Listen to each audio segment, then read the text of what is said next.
Hello everyone, Professor D here. Today we're going to go over the mortgage payment on the second tab. I think that everyone has basically what you need to do on the first tab. It's the second tab that most people are getting confused on.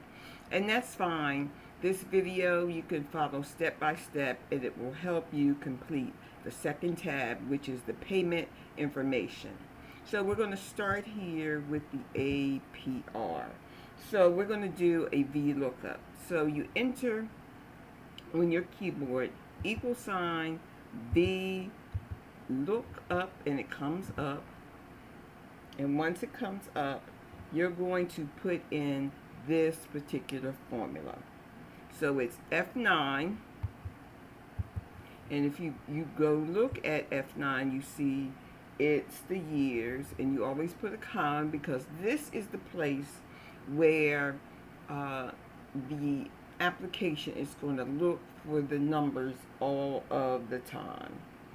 And then you're going to put in a comma to separate the next arguments. And you're going to put in D4, which D4 is your table. So you're going to copy this whole table, and then you're going to make that table an absolute value. So you press F4. If you have a Mac, you're going to type in your dollar signs. It's $D, $4, $E, $6. That makes that table stabilize, so it will never change. You're going to put in a comma to go to the next argument, and you see the next argument is your index, and it's going to say which column do you want me to always look at in this table. So you have a table that says years, part of the table says years, the other part says rate. So we always want this table to look at the rate, so we're going to say 2. Okay, and then once you put your 2 in, you put a comma to separate the argument, and you're always going to put in the word false.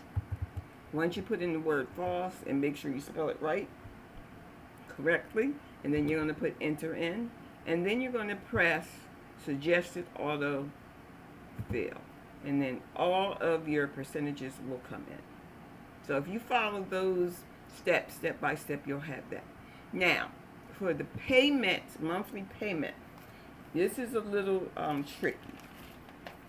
So I want to make sure everyone has this. So you're going to use the PMT argument, or the PMT formula, I should have said.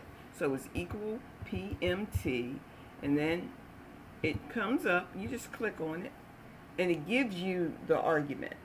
And so this is the formula that you're going to type in. G9, which G9 is the APR, right? So if you go to G9, you'll see this is the APR divided by, okay? You're going to divide it by B5. B5 is right here, which is your number of payments per year. So I can click on it, or I can type in B5. It doesn't matter. Once I type in B5, I'm going to make B5 an absolute value because I want this function to always go to the payments per year. So I'm making B5 an absolute value. Once I add B5 in, I'm going to put a comma in to go to the next argument. It says number of periods. So the number of periods is 25 years. So that is F9. So I can either type in F9, or I can just click on the 25 years. Okay? So it's 25 years, and then, which is F9, and I'm going to divide that by the payments per year, which is, again, B5. So I'm going back to B5, clicking on B5, or you can type it in, and I'm making B5 an absolute value, okay? And then I'm going to put in my comma to separate the next argument, present value. So the present value is always going to be a minus, so it's going to be minus D9.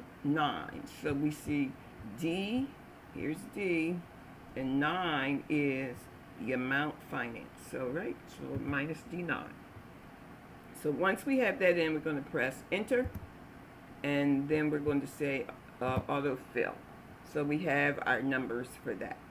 All right. So the monthly PMI, this is an if statement, and the easiest way to get to that if statement is to go to your instructions in Canvas and just copy the if statement.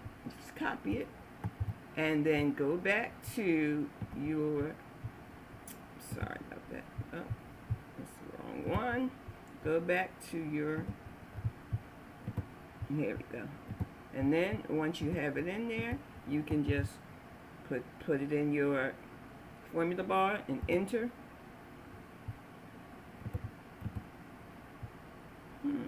Oh, because it has the period. Take the period out.